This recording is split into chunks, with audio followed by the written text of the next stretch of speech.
Bonjour à tous. Est-ce qu'il est Seigneur? Qui est Seigneur? Amen. Est-ce qu'on peut lever la main pour dire il est Seigneur?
changes pas, tu es toujours pareil, Seigneur. Et tu prends soin de nous, Seigneur. Merci, Seigneur. Alléluia. Je t'élève ce matin, Seigneur. Personnes qui sont des personnes qui ne sont pas ici ce matin, Seigneur, parce qu'à cause de la maladie, Seigneur, je pense à Lise, Seigneur, la femme du pasteur, la directrice, Seigneur, je te demande de la toucher, Seigneur. Je pense à ma soeur Mary avec ses genoux, Seigneur, je te demande de la toucher. Mon petit-fils Rudy aussi, à l'hôpital,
Toi seul, tu es digne de recevoir une parole de notre bouche, Seigneur, qui te dise à quel point tu es merveilleux, Seigneur. Oh, tu es merveilleux, Seigneur. Oui, tu es grand, Seigneur. Tu es saint, tu es digne, Seigneur. Alléluia, alléluia, Jésus.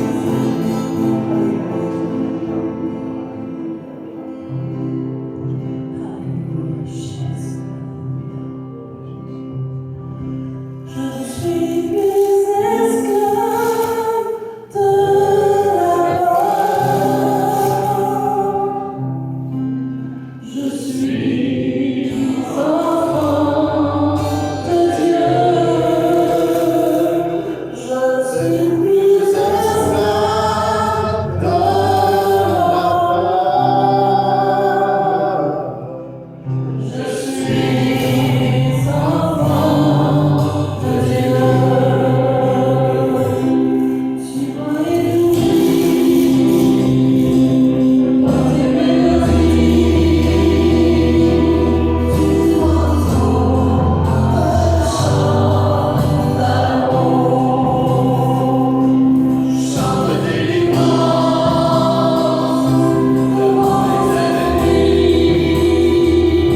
Donc, tantôt, on entendait le chant si bien chanté ici. Je ne suis plus esclave de la peur. Tellement le chant était tellement bien interprété, hein, et chanté. Mais c'est le sujet de ce matin. Hein? Je ne suis plus esclave de la peur, ou la peur, ou comme vous voulez. Je veux parler surtout d'une peur qui est saine et d'une peur qui est malsaine, des fois. C'est quoi exactement? D'où vient la peur? D'où vient la peur, exactement? Fait-elle partie de nos gènes, la peur? Vient-elle du diable qui veut prendre le contrôle sur nous, la peur? Où vient-elle de Dieu, la peur? Est-ce que c'est mal d'avoir peur? Est-ce que c'est péché d'avoir peur? Existe-t-il plusieurs sortes de peur? Est-ce la peur peut servir à quelque chose? Ce matin, à l'aide de la parole de Dieu, on va trouver une réponse à toutes ces questions. Dans la vie de tous les jours, tout le monde, si on parle, on pose des questions aux gens, as-tu déjà eu peur? As-tu eu peur? Tout le monde a eu peur dans leur vie. Si on prend par exemple les enfants, ont peur souvent dans la noirceur. Les employés ont peur de perdre des fois leur travail. Un employeur, des fois, il a peur de perdre son entreprise. Ça ne va pas bien, des fois, il a peur. On a peur de ne pas réaliser nos rêves, des fois. On a peur de décevoir quelqu'un qu'on aime. Ça peut arriver. On a peur des hauteurs, on a peur d'aller en avion, on a peur de sauter en parachute. J'étais un jour, il y a très très longtemps, avec un vieux monsieur chauffeur de camion, très très prudent. Et puis à un moment donné, il s'arrête sur la lumière verte. Il dit, pourquoi vous vous arrêtez sur la lumière verte? Vous avez le droit de passer. Oui, mais il dit, t'as vu, hein, ça fait longtemps qu'elle est verte. Elle peut changer à tout moment, quelqu'un peut nous rentrer dedans. Hein? Des fois, c'est des peurs extrêmes, comme ça qu'on se fait. Hein? J'en revenais pas, mais en tout cas, j'étais plutôt téméraire, moi. Ma femme, des fois, elle a peur avec moi aussi, en auto. Elle trouve que je conduis trop vite. Puis même, ça a même été confirmé par mon frère en arrière. Il dit, tu conduis bien trop vite. Puis il s'était mis sur la peur à un moment donné, puis il dit, oh, hey, oh, oh, oh, oh. Les chevreuils sont pas tous dans le bois. Puis un autre frère qui me suivait, il dit, je te suis plus. Fait que, pardon Seigneur, hein, pour ça. C'est vrai que je roule des fois vite. Puis, je ne sais pas, ça fait partie de moi, mais ça peut se corriger avec des frères, des bons frères, puis ma femme qui me le dit souvent. Ça va s'arranger. Hein? Faut pas avoir peur. Donc, qu'est-ce qui se passe chez l'homme qui a peur? Il se déclenche quelque chose chez l'homme qui a peur, une protection qui le pousse à agir. La peur, ça nous pousse à agir, à faire quelque chose, à agir de différentes manières. Comme par exemple, si vous rencontrez un ours dans le bois, bien là, qu'est-ce que vous allez faire? Soit vous allez courir, vous sauver, ou bien non, il y en a d'autres qui disent on ne bouge pas. Il y a une technique. Ou il y en a d'autres qui vont affronter l'ours, hein, puis ils s'en sortent avec quelques graphines. Avec un habit en peau d'ours. Un costume en peau d'ours. Ça peut être, non? Mais la peur nous pousse à faire quelque chose, tout le temps. Et selon le dictionnaire Larousse ici, la peur est ce phénomène émotif qui accompagne la prise de conscience d'un danger, réel ou imaginaire. Donc, la peur, c'est pour nous indiquer qu'il y a un danger. Même s'il est imaginatif, même s'il n'est pas vrai le danger, si dans notre conscience, on dit ça c'est dangereux, la peur, elle nous avertit que c'est un danger. Donc, puis, imaginez-vous que la science a identifié un gène chez les rongeurs qui se logent au niveau du cerveau ici, qui s'appelle la peur. Qui s'appelle la peur. Ce gène-là, à un moment donné, ils ont réussi à prendre ce gène-là qui est dans le cerveau, des rongeurs, ils ont enlevé le gène, puis le rongeur n'avait plus peur du chat. Il pouvait se promener devant le chat comme si rien, la peur n'existait pas pour lui. Donc, moi, qu'est-ce que ça me dit? Qu'est-ce que ça vous dit, ça? Ça vous dit que tout le monde, on vient au monde avec un gène qui s'appelle la peur. Puis la peur est là pour nous protéger d'un danger, nous avertir d'un danger.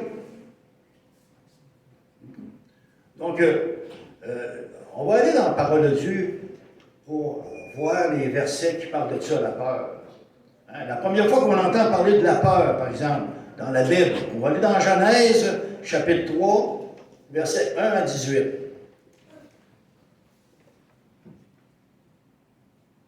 Donc, chapitre 3, Genèse, 1 à 18. Cette fois-ci, on va le lire, mais on ne lira pas tout ça tout le temps parce que ça va être long. Bon, 3. Le serpent était le plus rusé de tous les animaux des champs que l'Éternel Dieu avait fait. Il dit à la femme, Dieu a-t-il réellement dit, vous ne mangerez pas de tous les arbres du jardin? La femme répondit au serpent, nous mangeons du fruit des arbres du jardin, mais quant au fruit de l'arbre qui est au milieu du jardin, Dieu a dit, vous n'en mangerez point et vous n'y toucherez point, de peur que vous mouriez. Alors le serpent dit à la femme, vous ne mourrez point, mais Dieu sait que le jour où vous en mangerez, vos yeux s'ouvriront et que vous serez comme des dieux, connaissant le bien et le mal. La femme vit que l'arbre était bon à manger et agréable à la vue, et qu'il était précieux pour ouvrir l'intelligence. Elle prit de son fruit et en mangea, et elle en donna aussi à son mari, qui était auprès d'elle, et il en mangea. Les yeux de l'un et de l'autre s'ouvrirent. Ils connurent qu'ils étaient nus, et ayant cousu des feuilles de figuier, ils s'en firent des ceintures. Alors ils entendirent la voix de l'Éternel, Dieu, qui parcourait le jardin vers le soir. Et l'homme et sa femme se cachèrent loin de la face de l'Éternel, au milieu des arbres du jardin. Mais l'Éternel Dieu appela l'homme et lui dit, « Où es-tu? » Il répondit, « J'ai entendu ta voix dans le jardin, j'ai eu peur, parce que je suis nu et je me suis caché. » Et l'Éternel Dieu dit, « Qui t'a appris que tu es nu? Est-ce que tu as mangé de l'arbre dont je t'avais défendu de manger? » L'homme répondit, « La femme que tu as mise auprès de moi m'a donné de l'arbre et j'en ai mangé. » Et l'Éternel Dieu dit à la femme, « Pourquoi tu fais cela? » La femme répondit, « Le serpent m'a séduite et j'en ai mangé. » L'Éternel Dieu dit au serpent, « Puisque tu as fait cela, tu seras maudit entre toutes les bétails et entre tous les animaux des champs. Tu marcheras sur ton ventre et tu mangeras de la poussière tous les jours de ta vie. Je mettrai inimitié entre toi et la femme, entre ta postérité et sa postérité. Celle-ci t'écrasera la tête et tu lui blesseras le talon. » Il dit à la femme, « J'augmenterai ta souffrance et tes grossesses. Tu enfanteras avec douleur et tes désirs se porteront vers ton mari, mais il dominera sur toi. » Il dit à l'homme, « Puisque tu as écouté la voix de ta femme et que tu as mangé de l'arbre au sujet duquel je t'avais donné cet ordre, tu n'en mangeras point. Le seul sera maudit à cause de toi. C'est à force de peine que tu en tireras ta nourriture tous les jours de ta vie. » Donc, ça a été la première fois qu'on entend dire ici, on entend parler de peur dans la Bible. Caïn, pas Caïn, Adam et Ève ici ont eu peur. Il dit ici, donc la peur ici, on voit que ça découle du fait qu'ils ont désobéi à Dieu. Ils ont désobéi à Dieu. Est-ce qu'ils avaient peur vraiment parce qu'ils étaient nus? Là, il y a quelque chose que je ne comprends pas. Ils étaient toujours tout nus avant. Il n'y avait pas de peur, il n'y avait pas de pudeur, il n'y avait rien de ça. Qu'est-ce qui s'est passé? Ils étaient nus avant. Et à cause de leur désobéissance, tout avait changé dans leur cerveau. C'est dans leur cerveau que, là, ils ont connu le bien et le mal, puis ils ont connu qu'ils étaient nus devant Dieu. La pudeur, Dieu, c'est Dieu qui les a faits, c'est Dieu qui les a créés. Ça faisait certainement pas peur à Dieu. Mais, au fond, c'était quoi le problème, au fond? Au début, quel était le plan de Dieu? Il faut toujours regarder pourquoi. Quel était le plan de Dieu? Qu'est-ce qui s'est passé? Ils ont manqué le plan de Dieu. D'abord, la femme. En créant l'homme et la femme, Dieu voulait que l'homme dirige et la femme suive. Hein? Ça dit dans la Bible, une aide, qui a créé une aide semblable à lui, puis que l'homme était en autorité sur la femme. Et la tendance à suivre fut implantée dans l'âme, dans la tête d'Ève aussi. Elle savait ça, qu'elle devait être l'assistante de son mari, qu'elle devait être l'aide de son mari, qu'elle était... Mais son mari était le chef, hein, comme on dit. Donc, ici, la chute d'Ève, elle s'explique par le fait qu'elle a ignoré la position qui lui avait été ordonnée par Dieu. Au lieu de suivre ici, elle a choisi de diriger, de gouverner celui qui était son mari. Elle a décidé d'être au-dessus de son mari, de le diriger. Puis le mari, lui, c'est encore pire. Le mari, selon la Bible, était encore pire, selon la Bible. Il avait été donné à la femme comme son protecteur, comme quelqu'un qui lui amenait à manger, qui s'occupait d'elle, puis tout ça. Il était son protecteur. Mais là, il avait transgressé volontairement l'ordre que Dieu lui avait donné directement à lui. De plus, l'homme et la femme avaient autorité sur tous les animaux du paradis terrestre, surtout le serpent. Le serpent n'avait pas d'affaire à avoir autorité sur Ève ni sur Adam. Mais Adam, ici, en se soumettant à sa femme, c'est comme si il avait remédié à son poste. Donc voilà, quand ça a commencé, la peur, le péché, puis la pudeur. Donc, ça a été la première peur. L'importance de suivre le plan de Dieu. Et le plan de Dieu, dans Matthieu, on peut lire ici, dans Matthieu, chapitre 10, verset 28, si vous voulez bien.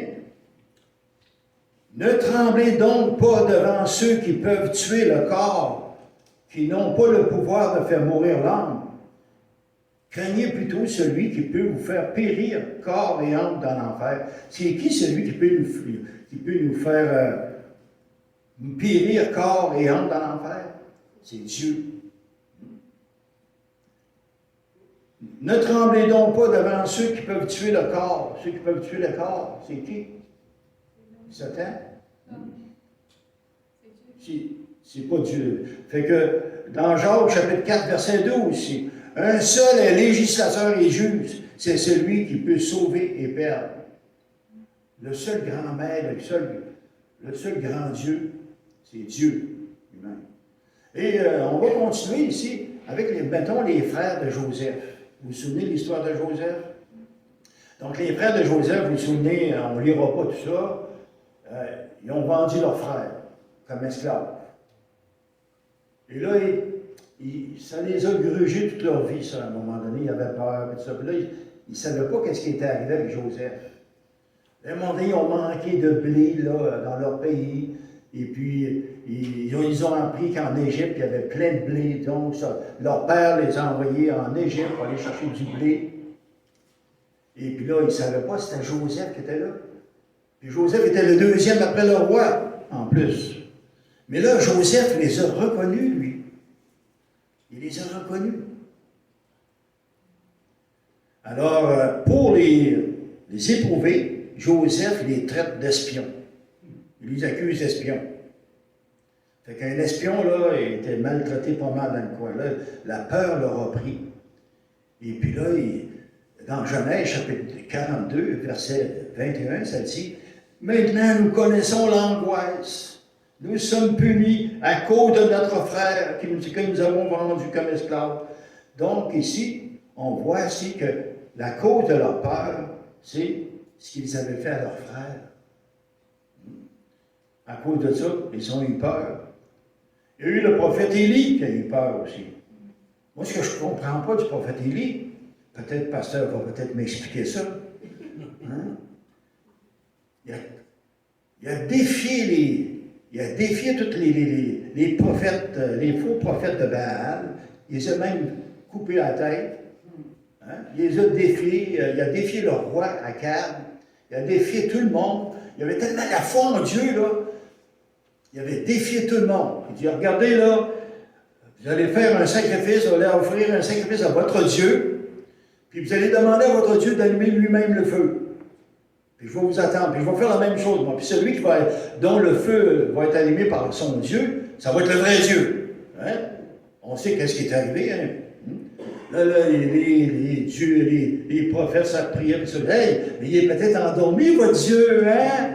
Il est peut-être parti faire d'autres choses, il est peut-être occupé. Priez plus fort un peu, criez plus fort un peu.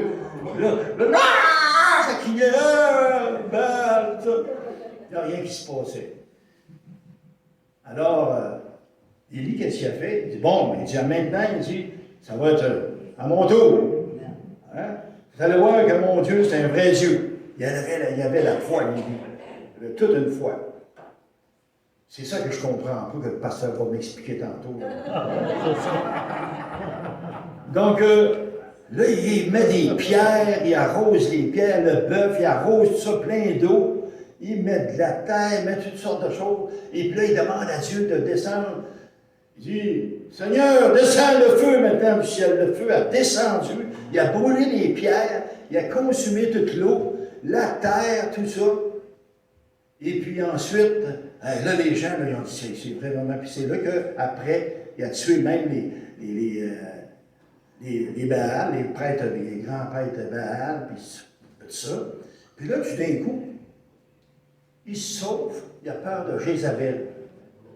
Jézabel, c'était la femme du roi, puis c'est elle qui dirigeait tout. Le roi, c'est un bleutre, hein, c'est un peu heureux tout le temps. Et puis, elle a promis à Élie, elle a dit de le tuer, hein, puis tout ça. Élie se met à avoir peur. Il se sauve. Après avoir eu cette foi-là en son Dieu, qu'est-ce qui s'est passé, pasteur? Qu'est-ce qui s'est passé? Je vous remercie de m'avoir dit qu'il était fatigué. Il était fatigué. Ça arrive des fois, hein? Quand on est fatigué, on peut avoir peur aussi des fois. La fatigue, ça vient nous chercher. Donc, le prophète Élie était fatigué, mais ensuite, là, qui l'a remonté? C'est Dieu. Quand on chante, là, hein, je ne suis plus esclave de la peur. Hein? Élie, là, était rendu dépressif, il répétait les mêmes choses. Il était seul là-bas à prier, il était tout seul. Là, Dieu l'a encouragé, il a amené des petits biscuits maison, hein, des hors d'œuvre, le kit directement du Tim Hortons. Et puis là, il était tout ravigoté, puis là, il dit, écoute, tu n'étais pas tout seul à prier, mon gars, là. Hein? Il y en avait plein qui priaient avec toi.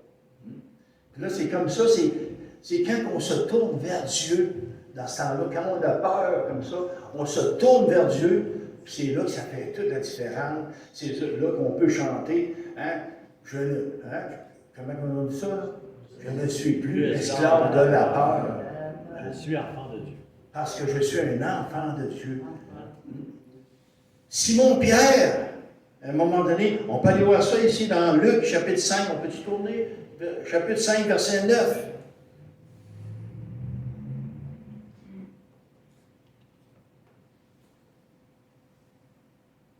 Ben, c'était la pêche miraculeuse. Hein? Ça dit, c'est quand l'épouvante l'avait saisi, lui, et tous ceux qui étaient avec lui, à cause de la pêche qu'il avait faite. Comment ça, une pêche miraculeuse qui fait peur de même? Hein? Pensez-vous qu'il avait peur des poissons tout d'un coup? Hein? Il dit, on a pêché toute la nuit, Seigneur, puis ça n'a pas marché. Mais là, puisque, si tu nous dis d'envoyer notre filet, là, on va le faire, on va le faire. Mais là, quand ils ont vu la bombe, ils étaient obligés de demander de l'aide en plus pour embarquer toutes ces trucs-là. Hein? Pour quelle sorte de trucs c'était, d'après toi, Jean-Pierre Cancer? Quelle sorte de trucs qu'il y avait là? Des mouchés.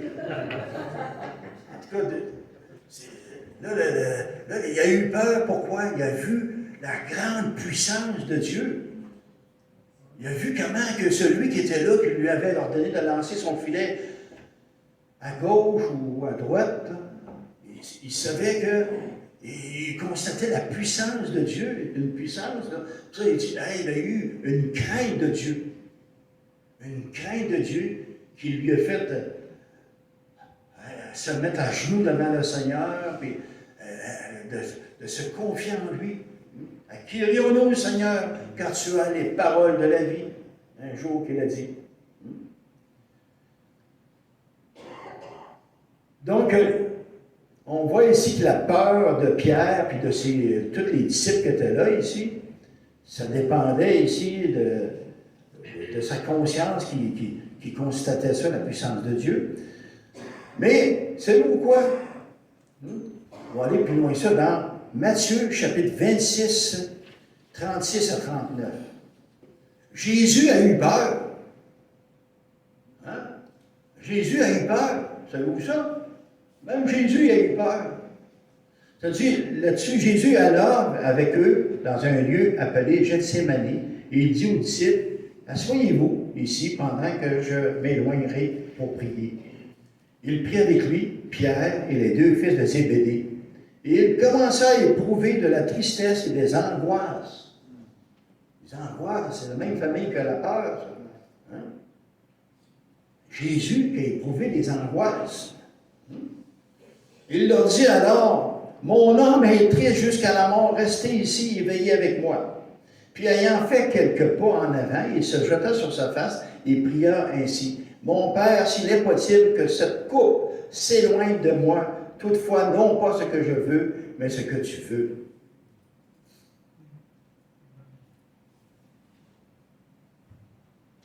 Donc,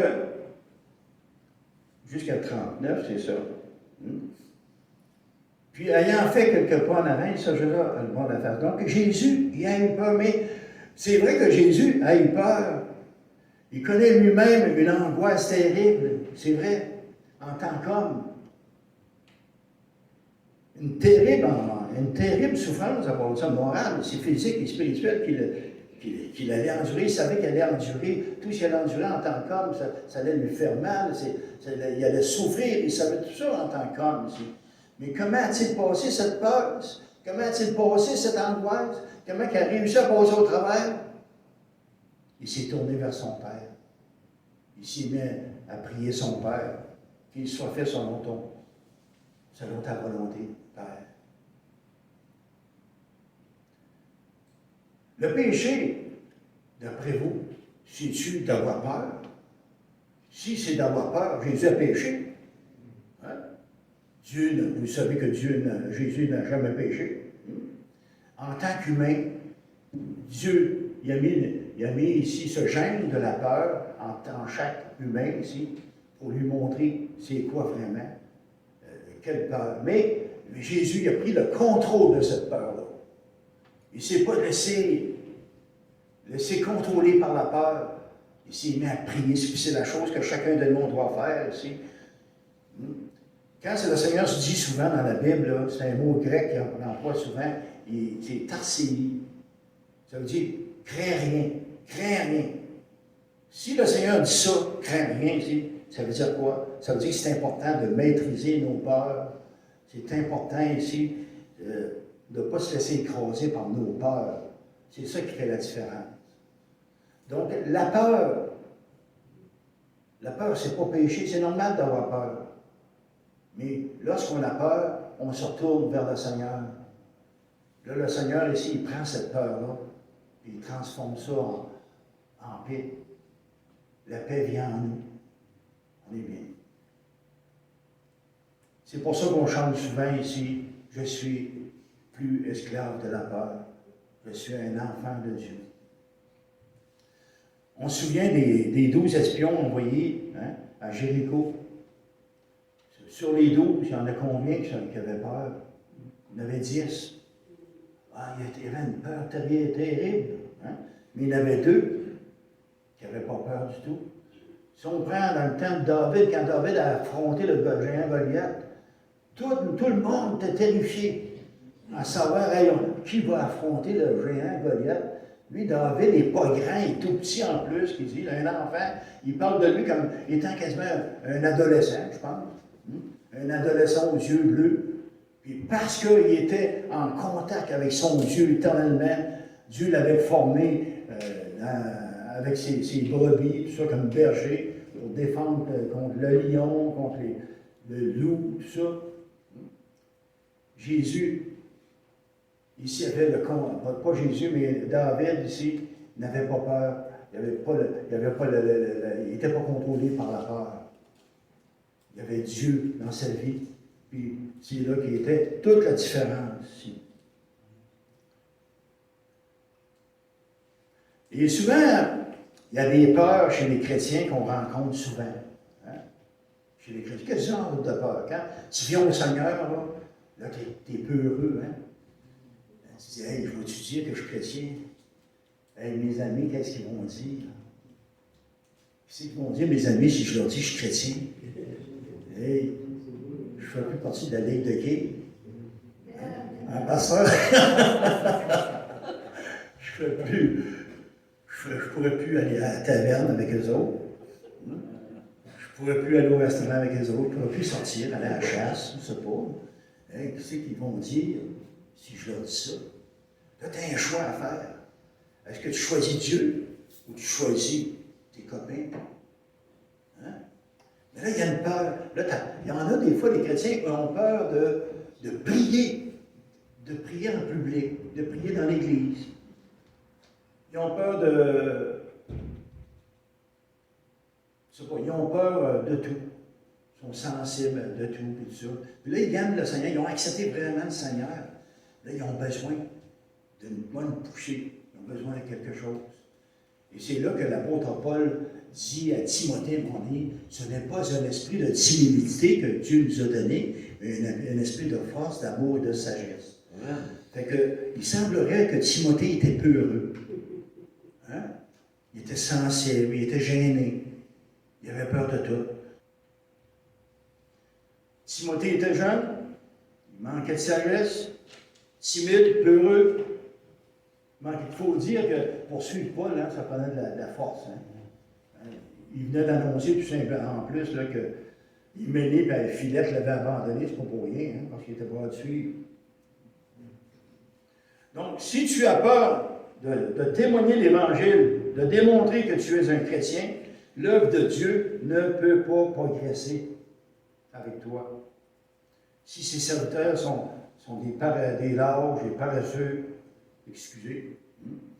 Donc, dans 2 Timothée, je répète, c'est pourquoi je t'exhorte à ranimer le don de Dieu que tu as reçu par l'imposition de mes mains. Timothée, souviens-toi de ça. En effet, ce n'est pas un esprit de timidité que Dieu nous a donné, mais un esprit de force, d'amour et de sagesse. Amen. Donc, la peur, ça ne fait plus partie de notre vie. Je veux dire, oui, ça fait partie de notre vie, oui, mais on ne laisse pas la peur nous contrôler. On n'a pas peur de faire notre témoignage. On n'a pas peur de dire, moi je suis un enfant de Dieu. On n'a pas peur de rien de ça. Le Seigneur va nous protéger. Amen. Savez-vous, là, c'est un petit peu hors contexte un peu, mais c'est dans le contexte pareil ici. En Chine, ici, il y a de la persécution. Beaucoup de persécution en Chine. Savez-vous qu'en 1900, en Chine, 30 000 chrétiens et 300 missionnaires ont été exécutés. En 1900. Savez-vous que le régime communiste en Chine,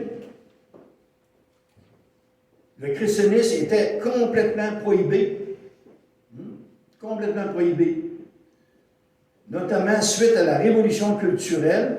En 1978, c'est pas si loin, là, on était là, la plupart. En 1978, la religion devient légale en Chine. Hey, c'est fort, hein? Fait que là, les chrétiens se sont installés, les musulmans, plusieurs religions, il y avait le droit de s'installer parce qu'il y a eu comme une culture, je ne sais pas trop, une révolution culturelle.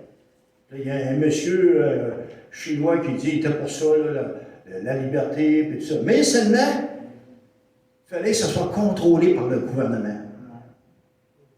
C'était sous le contrôle du gouvernement. Et quand je parle d'autorisation de religion, ici, les églises étaient appelées les églises patriotiques. Sous le contrôle du gouvernement, ça veut dire que le gouvernement venait vérifier tout ce qu'ils enseignaient. Le gouvernement, il le fait encore aujourd'hui, encore de plus en plus. Hein? Et puis, il ne faut pas qu'il parle contre le communisme, il ne faut pas qu'il parle contre ça. C'est très, très, très sérieux.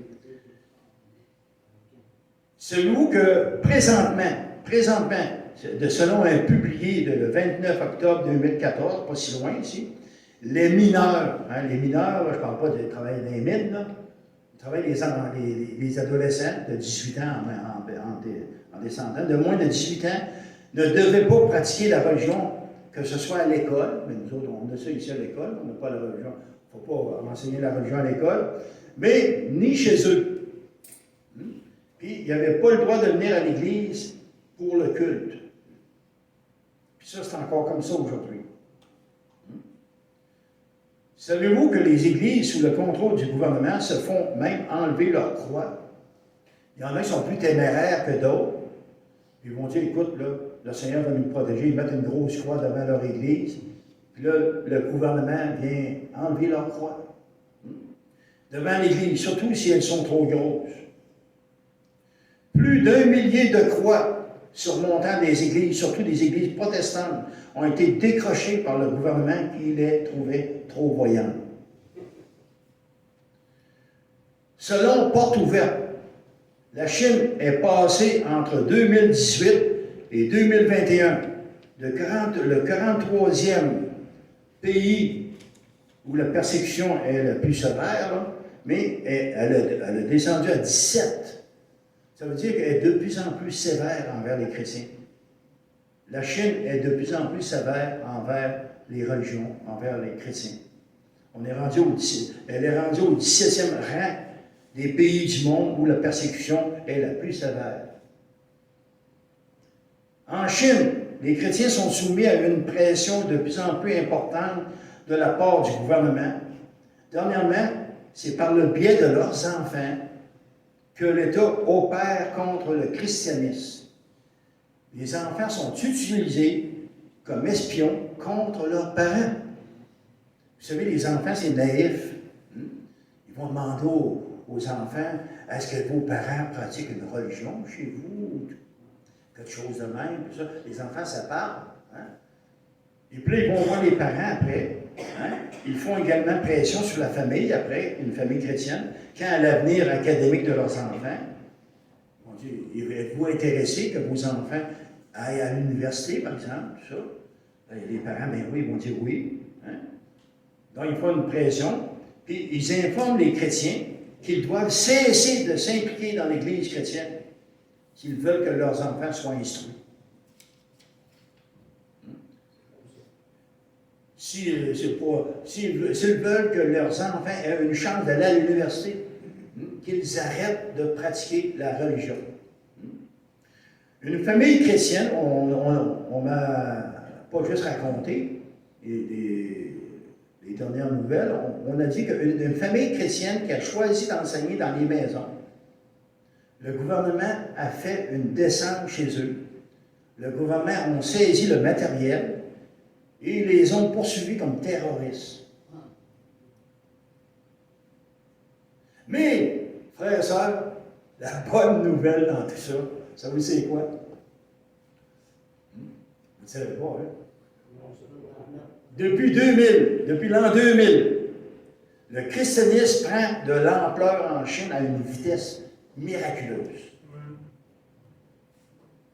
À cet effet, Jonathan Charo, ou Caro, je ne sais pas trop, là, un ancien chef chrétien évangélique, disait que la persécution persistante du gouvernement a transformé l'Église en une Église persistante dans la prière. Ce n'est pas la persécution qui les a empêchés, les vrais chrétiens.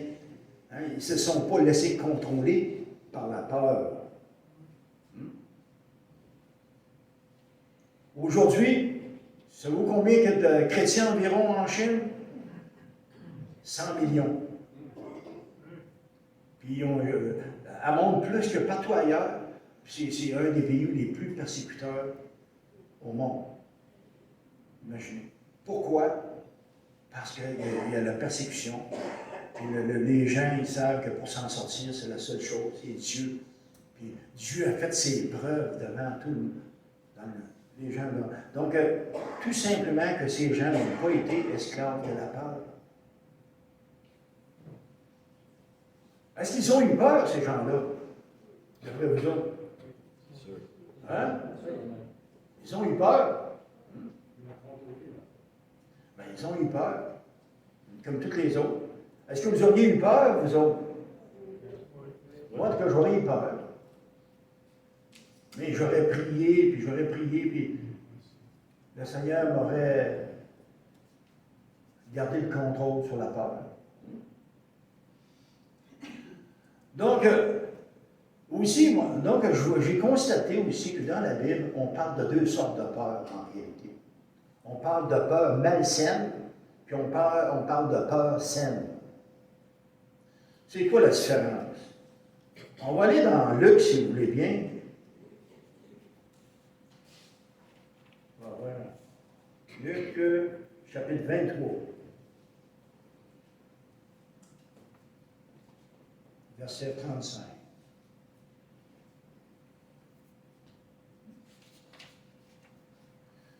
Donc, c'est Jésus est crucifié à la croix, il est crucifié entre les deux brigands, là.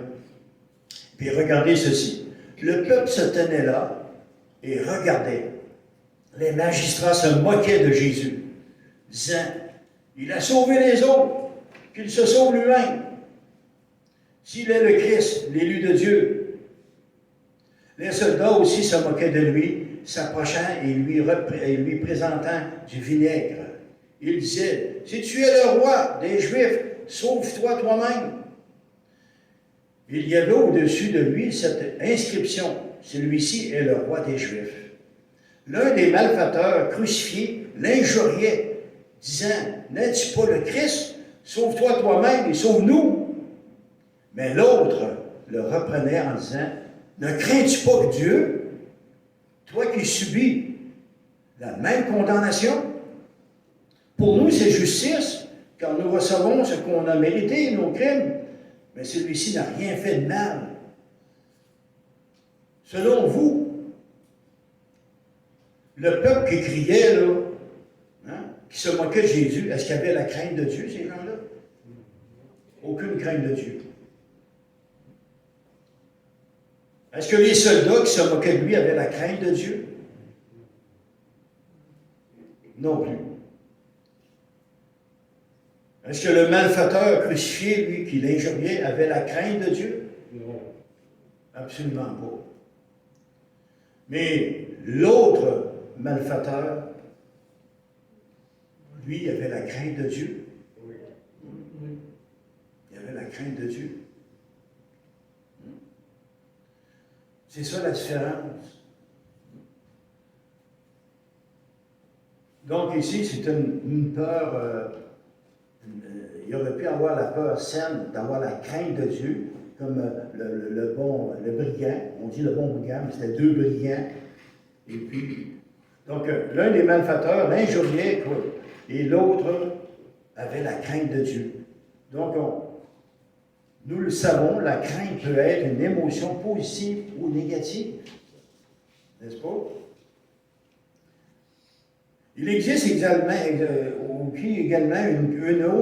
une peur si lâche, qui est condamnée par la Bible, car elle empêche les gens d'aller de l'avant avec la foi. La parole de Dieu mentionne souvent ces deux types de craintes, et il est essentiel de savoir les distinguer afin de faire la bonne action qui découle d'une peur saine et non malsaine. Un gros exemple, c'est d'une peur malsaine ici. C'est lorsque les Israélites s'apprêtaient à entrer en terre promise et que 10 des 12 espions qui avaient été envoyés donnèrent un compte-rendu négatif à leur retour. Leur compte-rendu là, était si décourageant, si on peut voir ça dans Nombre chapitre 14, versets 1 à 3. Toute l'assemblée éleva la voix et poussa des cris. Et le peuple pleura pendant la nuit. C'était tellement là, des plaintes négatives, là, tout le monde pleurait. Tous les enfants d'Israël murmurèrent contre Moïse et Aaron. Et toute l'assemblée leur dit, que ne sommes-nous morts dans le pays d'Égypte ou que ne sommes-nous morts dans ce désert? Pourquoi l'Éternel nous fait-il aller dans ce pays où nous tomberons par l'épée, où nos femmes et nos petits-enfants deviendront une proie? Ne vaut-il pas mieux pour nous retourner en Égypte? Ils se dirent l'un à l'autre, nommons un chef et retournons en Égypte. Moïse et Aaron tombèrent sur leur visage en présence de toute l'assemblée réunie des enfants d'Israël.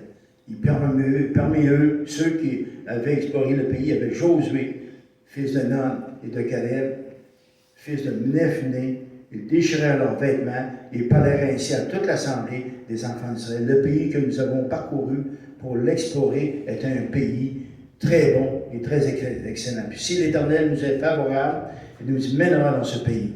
Il nous le donnera. Donc, imaginez là, ils avaient tellement une crainte, c'est une crainte malsaine que j'appelle, une crainte malsaine, qui a amené tout le monde à avoir peur. Là, personne ne voulait aller, puis même on voulait même jusqu'à contredire Moïse, tuer même Moïse, puis tout ça, à se révolter contre Moïse, se révolter contre l'autorité, à cause de cette crainte malsaine.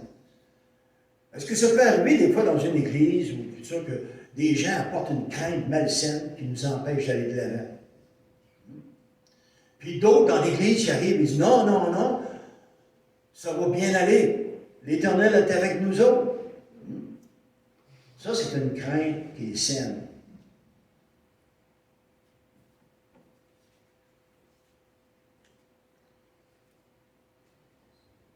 Ça dit dans Nombre, chapitre 14, versets 37 à 38 ici. Ces hommes qui avaient décrié le pays moururent frappés d'une plaie devant l'Éternel. Hein, ça n'a pas été payant pour eux autres. Hein? Josué, fils de Nun, et Caleb, fils de Jéphuné, restèrent seuls vivants parmi ces hommes qui étaient allés pour explorer le pays. Donc, ils ont été récompensés parce qu'ils n'étaient pas esclaves de la peur, comme on dit. Donc, en conclusion, j'aimerais quand même citer beaucoup de versets qui citent la crainte de l'Éternel. Comment c'est important d'avoir la crainte de l'Éternel. Dans Proverbe chapitre 1, verset 7, ça dit « La crainte de l'Éternel est le commencement de la science. Les insensés méprisent la sagesse et l'instruction. » Dans 1 Samuel chapitre 12, verset 24, « Craignez seulement l'Éternel et servez-le fidèlement de tout votre cœur, car voyez quelle puissance il déploie parmi vous. » Dans Psaume 2, verset 11, « Servez l'Éternel avec crainte et réjouissez-vous avec tremblement. Deutéronome, chapitre 6, verset 24. L'Éternel nous a commandé de mettre en pratique tous ses lois et de craindre l'Éternel notre Dieu, afin que nous fussions toujours heureux et qu'il nous conservât la vie comme il le fait aujourd'hui. Une des choses les plus importantes dans la vie chrétienne, c'est la crainte de Dieu. C'est une des choses les plus importantes. Puis le but de la crainte de Dieu, c'est de nous approcher de lui obéir, afin d'avoir une vie remplie de bonheur, une vie remplie de joie. Il ne s'agit pas ici d'avoir peur, d'être terrifié, mais si on fait la bonne chose, on va être loin d'être terrifié. Adam, il avait raison d'être terrifié, parce qu'il savait qu'il avait désobéi à celui qui les avait créés, imagine-toi. Hein? Donc, c'est une sainte crainte qui bannit les craintes malsaines. Dans Psaume 112, le dernier verset, ce que je vais vous donner, « Louez l'Éternel, heureux l'homme qui craint l'Éternel, qui trouve un grand plaisir à ses commandements. »